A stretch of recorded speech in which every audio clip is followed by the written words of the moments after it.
Okay, we have Tilly Rose on the line, who is a mixed media artist. Is that right? Hello there. Yes, hello there. Yes, so I'm a mixed media textile artist, and I'm a tutor, and I'm also an author. Okay, and what can you tell us a little bit about your background? Sort of where is Of is course, yeah. art your and textiles? Is that your main projects, your main sort of occupation? Yes, it is now. I have a background in education, working with children with special needs, especially visual impairment. But 15 years ago, I sort of left that career and ventured more into the textiles. And now I teach workshops all over the UK. I've done some TV work. In 2018, I brought out my first book, which is called Stitched Memories, and that's all around telling stories really through cloth and thread, capturing memories, capturing everyday snippets of life in various textile projects, and how you can put all your memorabilia that you have, sort of things, hanging around the house and what have you, how they can be used and how important they are to capture all those beautiful oral stories that we take through our family history, really. Yeah. Oh, that's brilliant. Yeah, are you finding have you got a lot of work on? No, actually, my work, so literally overnight, it kind of dried up completely overnight, and that was like Yeah. 15 years worth, gone. So I've taken a couple of weeks to kind of, like everybody, kind of get into that slow pace and work out where we're going. And so I'm looking at different avenues, really. So, yes, work is kind of busy behind the scenes, but not necessarily as it was as such. So, yeah. Yeah, I know exactly what you mean. I mean, as soon as it all started, uh, other than the existing customer that I had left, yeah, everything just went just cut off straight away.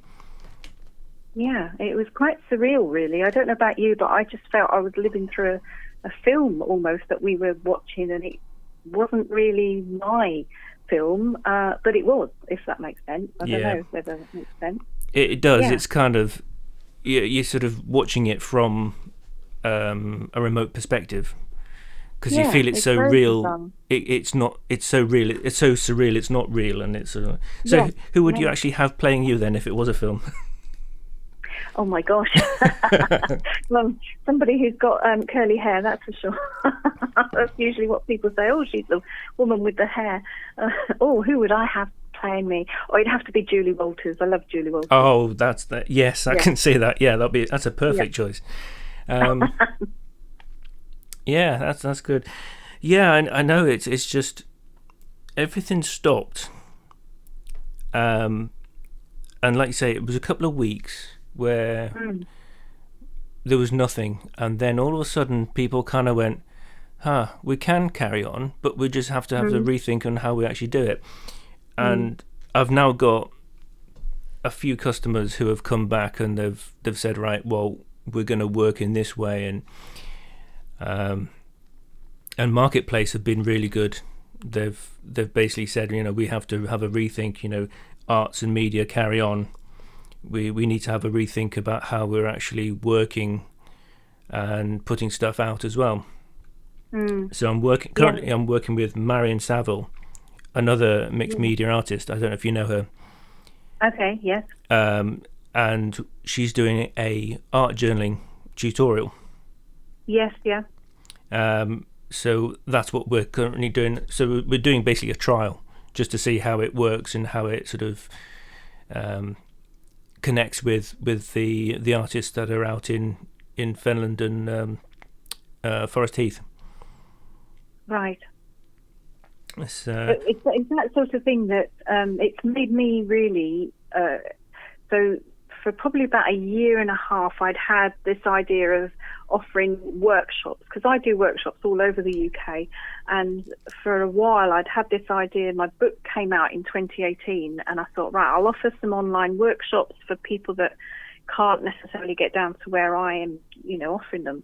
But I never got around to sorting that out. And having this time off has actually almost given me the push to say, come on, you've got time now, so you can look into it. My problem is I don't have the tech knowledge. I have obviously the expertise in everything else I want to say, but it's so frustrating because I read something online and I think I don't understand what that means, and so it's kind of making me. I know what you mean. You've got to keep things rolling, and obviously, in terms of your customers, they haven't stopped wanting to learn a new skill or whatever. Or, you've just got to present yourself in a different way. But you're on a learning curve at the same time as teaching them as such. So it's quite a big thing at the moment, really.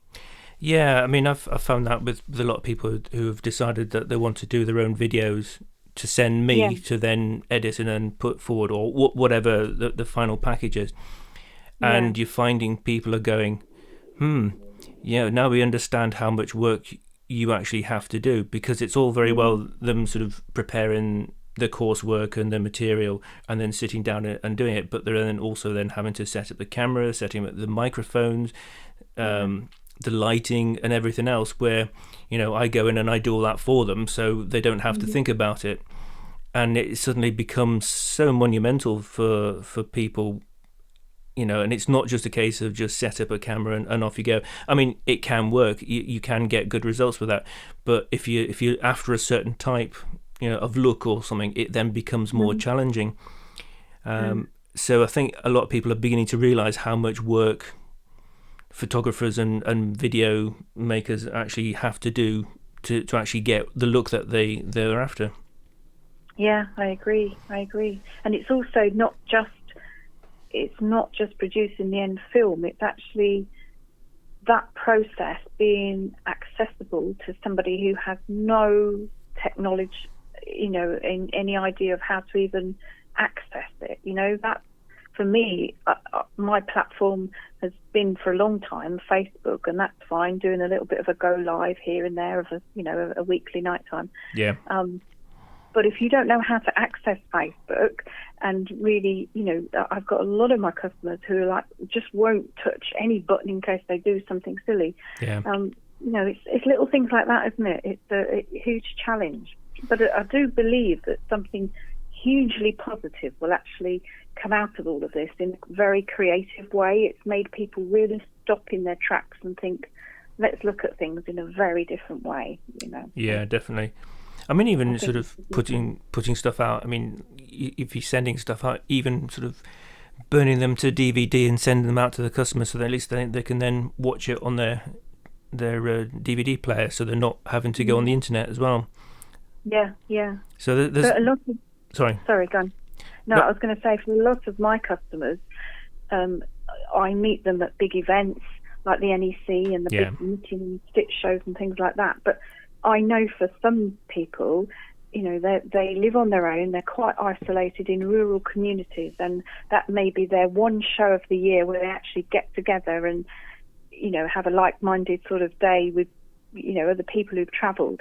But so to be in lockdown and suddenly their only form of communication is through the internet, through having to learn a new whatever, it's quite scary. It's hard enough being on your own as it is at this time, and it's quite hard with isolation. And then to be cut off because of your technology lack of knowledge as such, that's even scarier. So, for me at the moment, that's my challenge of trying to just bridge that gap and think, okay, somebody up in, I don't know, the Shetland Isles can actually still access, some form of connection, really, with somebody, human connection. That's for me. Yeah. I mean, we talked. We had a chat when we met in Stony. Okay. When we were doing the Stony Festival. Yeah. We had a chat about what you did and a couple of sort of ideas, and I think you were sort of at the start of this, of sort of realizing that you needed to develop your product and how you were actually getting your skill sets out to your customers. Yeah. So it's just, yeah, I was sorry, just going to say that, that's something that, I'm still quite happy to talk to you about, and we can discuss, ways of getting this to your customers. That'd be brilliant. Yeah, I would welcome any advice and whatever. That'd be great. Yeah. So, yeah. Sorry, you were going to say? No, I was going to say. Excuse me. Excuse me. For me, I'd like to also the online classes is because it encroaches on family time as such. It's based from home. It's very different to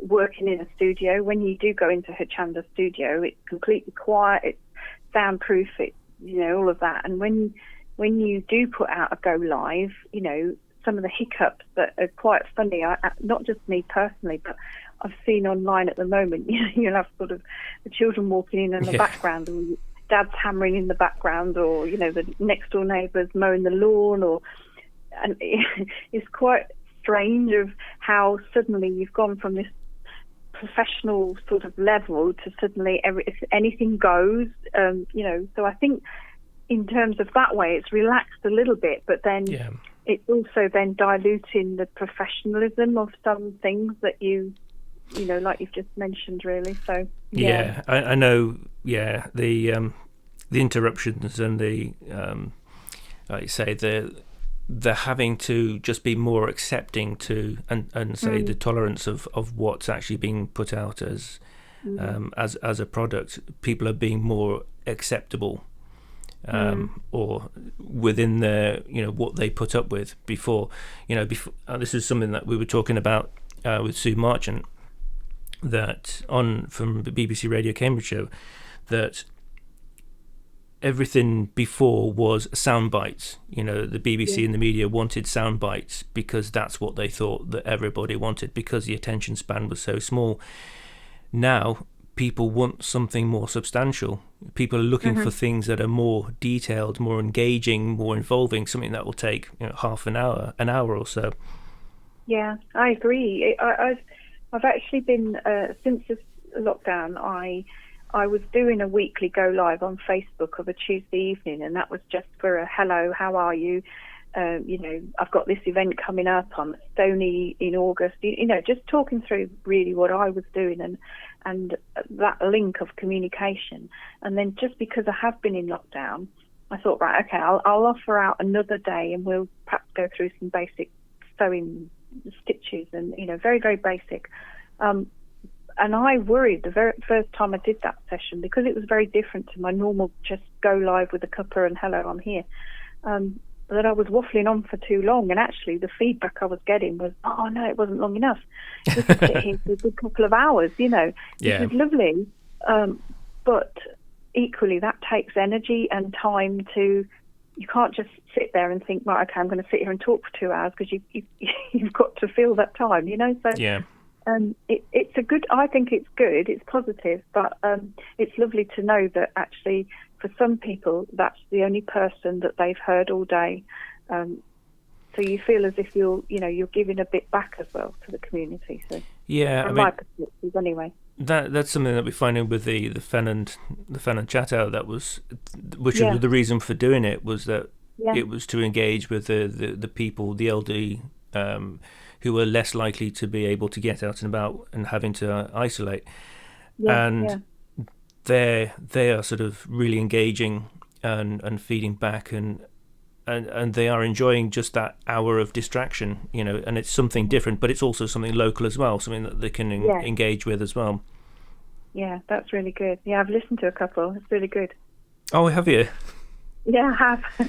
Well, that's good. I mean, we kind of joke about it, but Amanda and I, we were talking, we'd be lucky if we had five listeners at the very beginning, sort of, or 5 people actually paying attention. And that was like the standard joke for the first couple episodes. And then it just went, I won't say viral. It's certainly not gone, it's not gone global or anything like that. But it's odd how people have sort of taken to it, and you're finding people are actually getting back to us and talking to us and suggesting things. And it's, and that's the end of the day. That's what we wanted. We wanted some people to actually be involved and be part of it, and know that people are listening. I think we've got people in America and Ukraine and Portugal that are listening to this. It just blows your mind sometimes. It does. It's like my little stitchery. I had a lady wait up for me on. She's a new lady who hasn't really found me on my Tuesday go lives in the evening, but she found me through my group, and that was through Facebook. And she lives in Alaska, and it was 1:30 there in the morning, and she waits up. Yeah. And she sent me a message to say, I have nothing to kind of go to bed and wake up to, as in, my days are all the same. Yeah. So if I'm waiting up for you at 1:30 to catch you, your time at 10:30, if I sleep in, it doesn't matter. But it's the fact that I've engaged with somebody in the UK, and I've got people from Australia and, like you say, Europe, and you just think, in America, it's like, oh my gosh, that's bizarre. I'm sitting here in my front room just talking about a couple of stitches. So yeah, I just think it's lovely. I do. How do you find talking by yourself? Because obviously, when we're doing the show, Amanda's there, so we can at least sort of talk to each other. So at least then, if you run out an idea or you sort of you get stuck, then the other one can jump in and fill. How do you get around the sort of... Yeah, you see, look, I've got to be honest, that doesn't bother me. That's never ever bothered me, because I think through TV, I learned. So my background is in education, working with children with special needs, as you probably remember. Yeah. And so I'd been kind of doing that for a good 25, 30 years. And this is kind of when that career finished, I kind of went into this side of things. So I'm still tutoring in a different way. But because of working in that background, I would always have to go into a classroom with maybe 10 things prepared, just because I didn't know where it would roll, and I quite often didn't know which children or which children would. Their focus, their attention span was like literally 2 minutes, so I'd have to have enough things to keep them occupied while the teacher was, whatever. And so I've always had a huge... I was known as the bag lady when I went into schools as my advisor, because I used to have to take so many resources around with me. And a lot of my work that I do now actually sort of stems from those days where I had to take portable resources and stuff. So when I transferred sort of those skills and I first did my TV work, like you say, you talk into a camera. And my first role was actually on Create and Craft shopping channel, and they operate in a very different way to Hochanda. So I walked in and there were 6 cameras, and suddenly I thought, I don't know who I'm talking to. Like, where do I look? Who do I talk to? And the first show, I mean, it obviously wasn't, from what people, how they edited it and everything, it wasn't as bad as I thought it was. But I just thought, oh my gosh, I don't know who to look and where to, so I stumbled my way through. But after that first time, I got so used to it. I got through it by thinking, right, I'm just going to talk to my group of friends. And in my head, that's who I was talking to. Yeah. And I've never really lost that. So when I started doing my go lives on a Tuesday night, hubby would go up the pub, and I'd literally just sit at the dining room table with my phone and talk into my phone, looking at myself. Yeah. And so that took a couple of sessions to get my head around. But now I recognise a few names, and I think, oh yeah, it's so-and-so in Leicester, or so-and-so in Cornwall, or so-and-so in America, or whatever. So I feel as I'm talking to them, even though I've never really met them. So yeah, talking to myself in that respect, I'm not too worried, because then I've still got my pile of 10 resources to sort of pick up if I do have a moment where I think, oh, I don't know what to say. Yeah. And the ironic thing is, I don't know about you and Amanda, but it's like this week where I did my little go live. I thought, well, actually, I don't really have a lot to say today, so it'll only be probably 15 minutes, maybe an hour. And then I went on for an hour and a half, because we just took it on a tangent where they, the viewers were like putting in little questions and little quotes and stuff, and it just has a little life all on its own.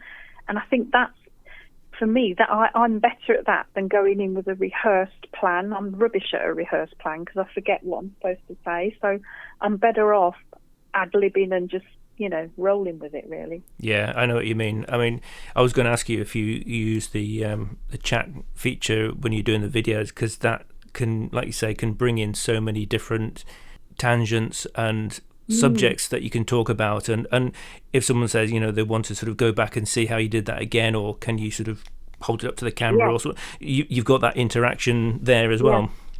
Yeah, and I use that. I do a little monthly, or I did, a little monthly stitch along, which is a secret little stitch along. So they purchase a little kit. There's not a lot in there. There has no instructions. It literally arrives in the post, and I give them a time and a date on a little go live, and they go, get your cuppa, find your comfy spot, and then you have to listen to me to what you're going to make. And that's been brilliant, because it's not a hard project in any shape or form, but the amount of people that sit there and go, right, we literally finish one, and it's like, when you send in the next one out, and then thinking, okay, in a month's time, but but it works well, because then if there is a technique or something in there, they can put in there, hang on, can you just revert back to that, and I go over it and over. So that's all left up on my Facebook page, and they can refer back to it again then. So, yeah, I mean that's a brilliant idea. That, I mean, I can imagine that would be really popular, because you don't know what it is that you're going to be making. So there's sort of that thrill of what it is that you're going to be working on. Yeah, it's lovely, and actually that just stemmed from people saying, you're my one point of contact throughout the week, and getting some of these sort of messages coming through, and then literally just through talking, a bit like where you and Amanda chat. And I said one day, I've got such and such, I'm working on this for a project, look, I'll show you. And I was stitching in front of the camera, it's just my normal phone, and I said, that'd be good if we could all stitch together. Well, that was it. I was bombarded with all these messages going, yes please, what can you do?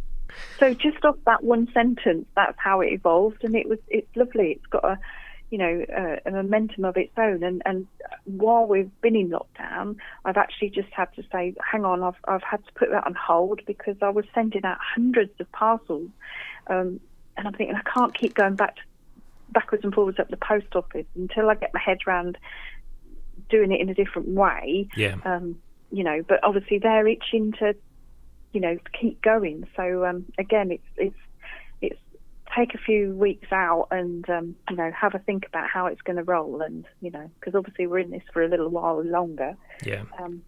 I think quite a few people are going to be in longer than others as well. I think so. I was actually talking to a colleague today who we do all the big events together, and before this lockdown, I was literally a week away from signing my own new studio to offer workshops and a little cafe area, and I was going to do so much with so many different groups. And obviously, I'm sure if I can, go back and sort of say, yes, I can take on the lease, I'm still ready to move, but with no income coming in, obviously that's, a life changer in that respect. But even when people are able to go out, we were saying this morning that actually not everybody's going to want to go to visit a place like that to do a workshop, because they're going to be quite nervous at sitting next to somebody they don't know.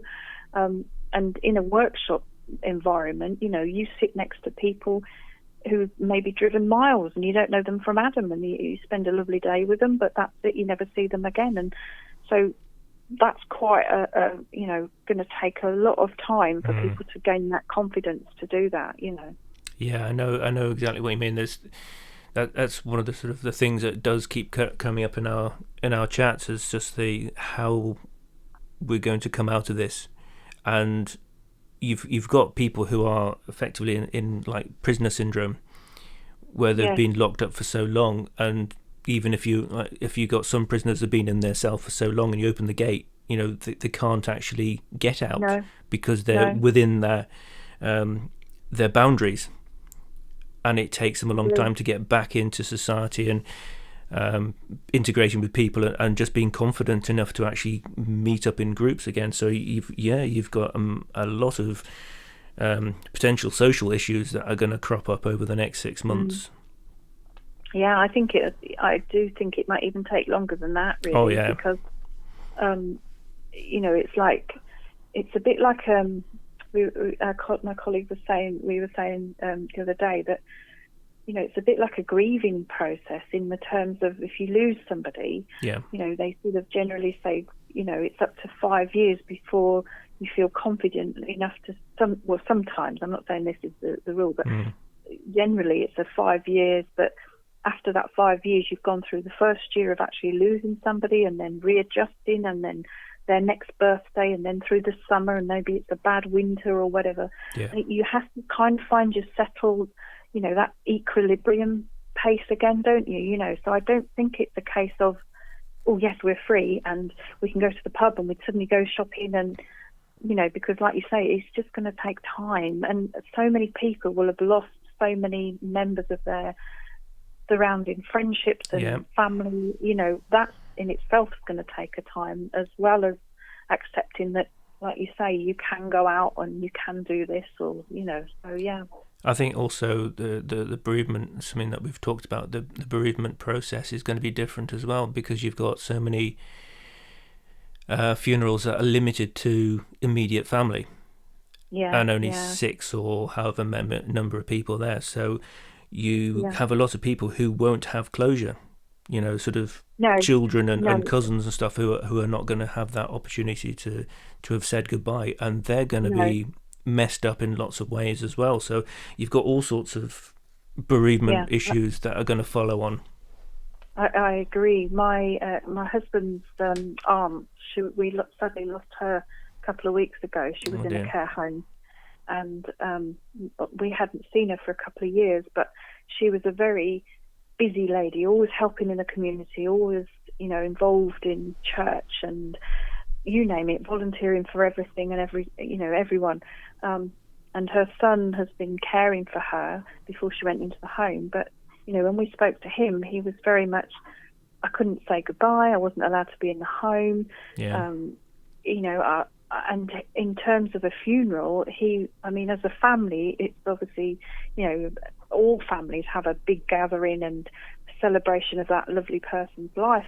And he said, I'm not even going to go to the expense of having an expensive funeral. I just want to, give the money to charity and somebody else benefit. And as we were sort of talking, we sort of said the same thing, that actually you're not going to remember her in a way that you would have done if we'd have had a proper funeral and a proper gathering and that time to allow to grieve. Because like you say, it's so many people there, isn't it, at the moment, that it's kind of not being pushed under the carpet. I don't mean it in that No, way, I know exactly what you mean. It's, you know what I mean? It's kind of, okay, another person and then move on, and it's not like that at all, because that was a person, it was their life, and I heard in the supermarket, when I do quite a lot of shopping for, quite a few neighbours and things, and I stood there in the queue. There was a couple behind us, and they were just talking about the numbers that we hear on the news every 5 o'clock briefing. Yeah. And they were just sort of saying, oh, yeah, we're up to 12,000, or we're up to whatever it was at that time. I don't know, 2,000, I can't remember what the number was. But I was listening, I was just thinking, that's very blasé, that's people's lives you're actually talking about. It's it is. I mean, that's something that we've kind of had to deal with, because we're sort of keeping updates on the figures, and it's trying to sort of trying to comprehend how many people that is. So what I've done is I've started comparing them to the size of football stadiums or stadiums in the UK, so that we've got this amount of people, this is the size of the stadium that would be to fit that many people, and just to try and give some people some context, because obviously over a couple of hundred people have got no idea, an appreciation of how big or how many people that is. So I thought, well, let's try and put it into sort of kind of a layman's terms. People have been to a football ground, they know how many people are there. If you say, right, we're looking at this stadium, it kind of gives you a better perspective of how many people that has affected. Yeah. So yeah, it's difficult. You do get to the point. Yeah, and some people just become blasé and just becomes, it just becomes a talking point, and they've just got no idea what it actually means. No, and I think that's hard in respect to then trying to get the important message of what is the main message is meant to be, because you get past that stage of worrying and fear of, okay, oh yeah, now we're up to whatever. In terms of numbers, and it's not going to affect me because it becomes so blasé. So I think, if anything, then that makes people quite what's the word? Sort of, probably not thinking about it so much as they perhaps would have done a few weeks previous. Yeah, I know what you mean. Yeah, it's difficult, and I think something that we discussed was. Because the Fenlands, we're so isolated, we're kind of, unless you're immediately affected, I think most people around here aren't really engaging in or coming across cases. They'll either hear it second or third hand, such and such has got it. Okay. So people are not actually getting first hand. So if you were in the city, you would have a bigger mix of people in your sort of immediate vicinity. So the chances of meeting someone who has gone through this is a lot higher. Here, your nearest neighbours are, meters away. There's I can imagine. There's a bigger distance there. So I find it kind of loses the impact, and people are just going, well, it's out there. It's not really affecting us. The thing I've noticed here, because we live on the edge of Peterborough, so we obviously got a bit of a different perspective. And what I've noticed here is suddenly, I don't know how it is where you guys are, but it's like when I go shopping, nobody will give me eye contact anymore. Nobody really wants to talk, because if you talk, as you go past, you're opening your mouth, and people are suddenly very, very, oh my gosh, she's talking. Don't talk to her. And even I'm not talking, as in a long essay, but I think it's actually changing our social behaviour, because it's making us isolated, even when we are connected with, surrounded by people. Even with that social distancing, people are not wanting to. It's almost like as a commute when you used to go to London, or you'd sit on the train. I don't know if you've noticed. You know what I mean? Where I know that well. Don't look at him, and then I don't have to engage in a conversation. It's almost that, and it's just very odd, because for some people, they're just. I know lots of the residents, we're the area that we live in, they don't have family, they don't have a contact. So to even just have to, if they are allowed to go to the shop, that's their one point of call with actual human connection, and they're not even getting that, so it's very bizarre. Yeah, I mean, I know that was kind of happening in the first couple of weeks in Chatteris. You'd walk to town, and people were making a big swerving point to sort of not to be near you or across the road, or it was kind of a bit overkill, but it was there, and people are sort of looking at you, then looking away, and just not talking to you. I mean, sometimes if you know the person, then you can sort of shout across the road and say hello, but that's about it. It is a brief conversation, and you move on, and that's it. So unless you've actually got sort of talk to your neighbours over the fence sort of thing, it is very difficult to have some kind of connection and conversation. I mean, I've actually benefited because I'm having to talk to people all the time for the show. So I'm actually, and also been involved with other art projects, so I'm actually having to engage over the internet. So at least I'm getting that kind of interaction, which if I didn't, I would be pretty much on my own as well. So it is tough, and like you say, that element of social interaction has been removed because people are treating each other like pariahs.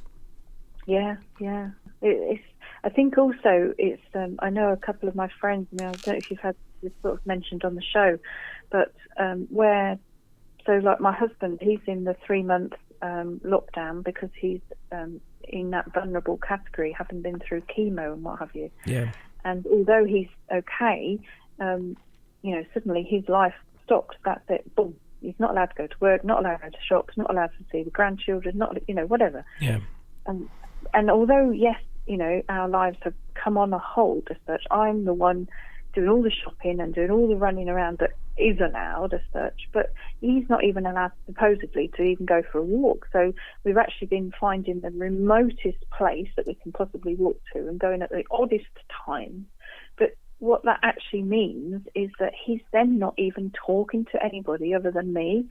And, we've been married for 30 years or so, and it's not that we don't talk to each other, but after a while you think, well, I've just mentioned that, so you kind of, your conversation goes down in terms of, because you're together all the time. I mean, that's not natural, is it, as such, really. No, it isn't. And I'm still going out and talking to the cashier in the supermarket or the farm shop or whatever, but he's not. Yeah. And, when I'm sort of saying to him, and men are very different to ladies anyway, I'm sort of saying, give your mates a call who you'd go and talk to up in the pub. And he's like, well, why? Well, just to say hello. But men don't have that interaction. And my worry, he has suffered from depression in the past. My worry is there's an awful lot of men out there, knowing through my friends, that husbands are similar. They go out in the garden, they're doing the gardening, they're painting if they're able to get paint and all of that. But they're losing the interaction of work conversation or pub conversation. And, as a species as such, guys are very different to women anyway. So like you saying about the social aspects of it, there's other things to take into account as well on just chatting, it's so many things in that equation. Yeah, you've kind of hit the nail on the head. It's that element of banter and relaxed chat, and also having that, both of you going off and doing your work and then coming back, and then you've got something to talk about. I know there's quite a few guys have got set up, like on Zoom, virtual pub nights. Yeah, well, that's what I've been encouraging him to sort of set up, and we've been doing family quizzes with the kids and stuff. But we're even in that situation, it's almost like a forced conversation because you've got that airtime, so you're saying hello. It's not the same, is it, as hello, mate, you all right? Yeah, I've had a good day. No, I've had a rubbish day, and Well, I think with these virtual pubs, I mean, if you just have it up and running. So the pressure isn't on you to talk, and if you get 5 or 6 of you together, then and sort of everyone has a beer or something that they can sort of just relax a bit, and people can just do other things whilst they're talking. So the pressure is not, I've got to sit here and talk to you face to face. It's you're doing, you could be doing a jigsaw, you could be doing something like that, but then you sort of chatting to your mates, and they could be talking, and you can just sit and just carry on with what you're doing. But then at least you've got other people, and then you can sort of chip in with this and chip in with that. So, the pressure isn't there to have a direct conversation. I think that's what he needs to realise, that it doesn't have to be a forced conversation. No, but I think women are better at that than men. Oh, definitely, yes. We can waffle on and off, but men seem to have to either talk about the sport or the news or, yeah. But I do know what you mean. But that's the thing. That's the way to engage them. If that's their passion. I know a lot of men are hurting because they haven't got any football to talk about. But yeah.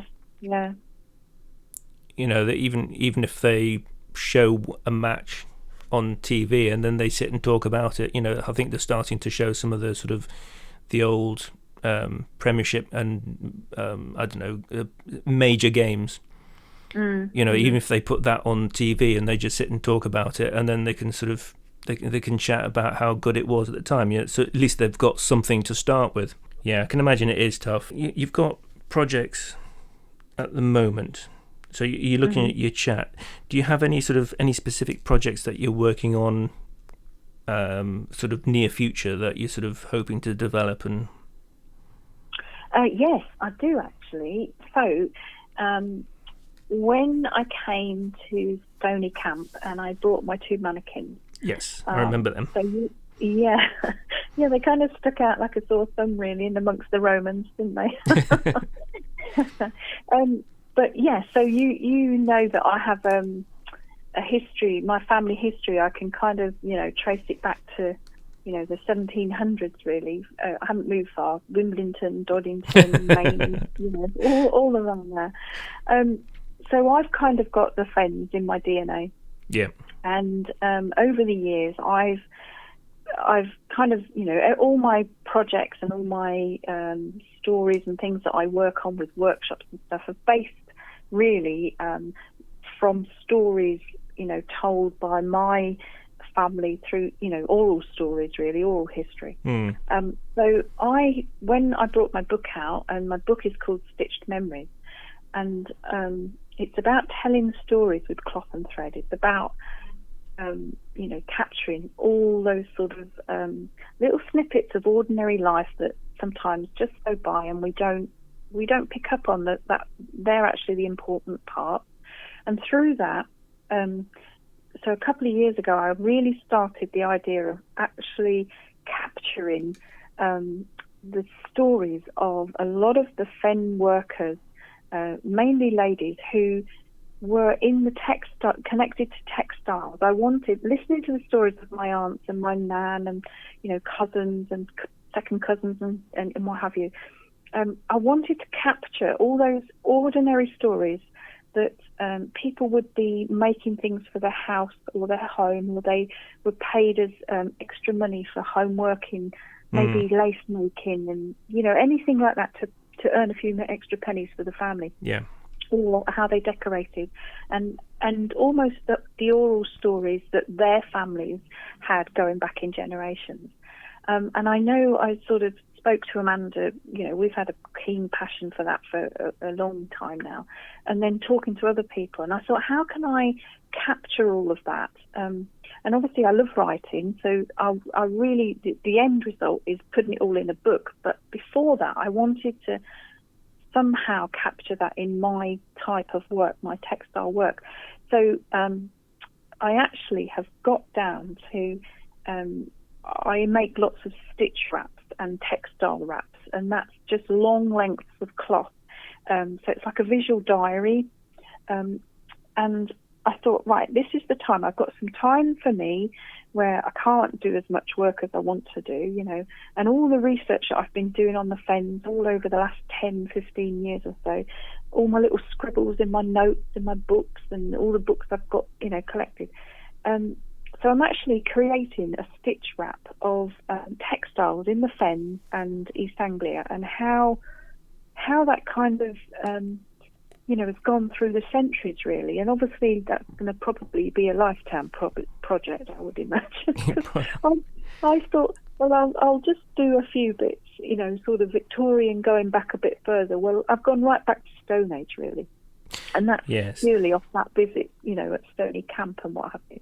But I've been fascinated, and off that, it's like any story. I don't know about you, but if you get a group of people and somebody says something, it goes off at a tangent, and then somebody will add something else, and you think, oh, well, I'll look into that, and I'll look into that, and it's connecting all those Fenland threads in a little textile project, and it's made me sit down. It's made me, finally collate all those ideas into one little project. But I actually thought, while people are sat at home, while people have got the time and probably do have some time on their hands, this is the ideal time to actually say, if you have any memories of your mum or your gran or your aunt or whatever, who, have grown up in the Fens and they've got that real history of the Fens, to capture people's thoughts while, and put them into a project. So that's my mission, really, over the next however many months we're going to be in this situation, and then continue that when we do come out of the end of our tunnel, really continue that into a long-term project. So that's my aim anyway. How far I'll get is we don't know. That sounds brilliant. I mean, that's something that is very popular at the moment, and trying to capture Fen speak and dialects and languages and terms and just life, the nitty gritty bits of life that it is. Because you get. Sorry, go on. Sorry. No, I was going to say I've been involved for the last sort of 10 years. I've been involved in various projects through like National Lottery funded projects or other projects off, sort of creative projects with that sort of in mind. And some were based through the Alzheimer's Society and other bits and bobs, purely to capture memories and snippets of life that we don't consider necessarily important, but there's really important markers in history as such as you go through. And like you say, the Fen dialect, and a lot of it is sort of dying out now because we're not focusing on those real, I was mentioning on my last go live on Tuesday, funnily enough, about, your sort of Sunday afternoon tea where you'd have the whole family round and you'd banter away, and talk about the oddest of things. But in that equation, so much history of your family would all be spoken in that 1 hour of a cup of tea and a sandwich. And as children growing up, you quite often dismissed all those little quirks, that were going on. But as you get older, you think, oh, I wish I'd have listened to Aunt Maud talking about whatever, It becomes important then. And if we don't capture it, it's lost, isn't it? It's lost forever, Yeah, I mean, storytelling was an art form back in the day, and people made a point of learning how to actually tell stories or narrate stories or keep the family stories going. Yeah. And we talked about this at the beginning of the conversation about sort of people's attention spans getting smaller and smaller, and everything has to be bite-sized and everything. So you've kind of lost that element of concentration for long periods of time. So a lot of these stories are kind of being forgotten about, or they're not being remembered. Yes. So we're now in the digital age where people are now making the effort to actually record things. I mean, various other community archival networks are beginning to try and record visually and audibly some of the projects out there, some of the historical stories from people who are still able to remember them. Yeah, I think it's so important, really important. And I also think it's important to see, I don't know how you feel about this, but I know it really flagged it up, I think, more so for me personally, when I lost my nan. She died a couple of years ago now, and she was born in the Fen, she'd grown up in the Fen, lived in the Fen, her whole life was in the Fen. But at her funeral, there were people at her funeral who I was very close to my nan, and she lived in March, and I was in Peterborough, which seemed a million miles away when I was growing up. But there was people who came to her funeral who one I had never even met, never heard of, who knew my nan in a different perspective. But they were talking about her in a very different way to the nan that I knew. And it really flagged up, thinking, gosh, we all have our own memories of a certain person at a certain time in a certain way. Yeah. And actually, when you collate them together, that in itself is a story. But it's really important because they were talking about people from March that obviously were very important to who, connected with my nan and going through the Second World War and what have you. And I had no idea who these people were, but they were a big part of my nan's life. And it was just, it really made me stop and think, we need to capture, while people are able to tell those stories, capture them. And even now with my cousins who are younger than myself, I'll say something about my nan and they'll be like, I don't know what you're talking about. So they have a different perspective of her, and it's just lovely to be able to collate all the stories, as I say, and put them into a project. And what I want to do really with the textile project is, I don't need to say, a lot of families, it was hard slog. It was hard toil working on the land, and the family worked around that hard work to keep that unit together.